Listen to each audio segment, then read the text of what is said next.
Hi guys, İngiliscə günlük danışıq öyrənirik 3 cümlə ilə. Birinci cümlə, bu həqiqətən mənim əsəblərimə toxunur.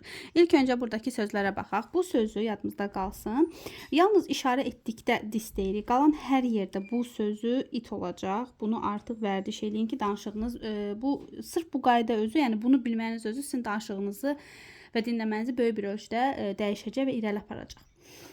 Daha sonra söhbət məndən gedir, yəni mənim əsəblərim, hər hansısa bir şey mənim əsəbimi pozur. Ona görə burada me olacaq. Hər hansısa bir şeyin əsəblərimə toxunması.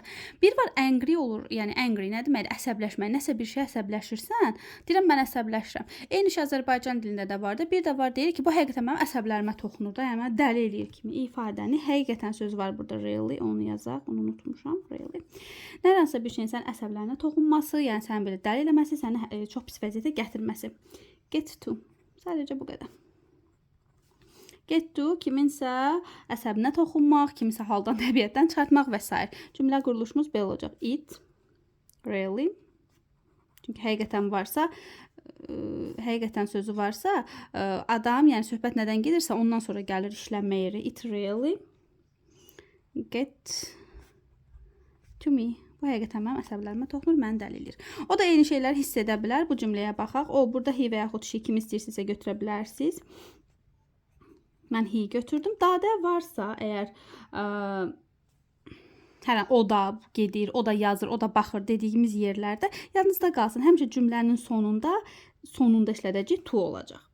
Daha sonra eyni şeyləri hiss edə bilər. Burada bilmək söz var. Bilmək sözünü biz can da yaza bilərik, might da yaza bilərik. Bu səfər mən çox az ehtimal götürəcəm. Can elə bir 50% ehtimaldır.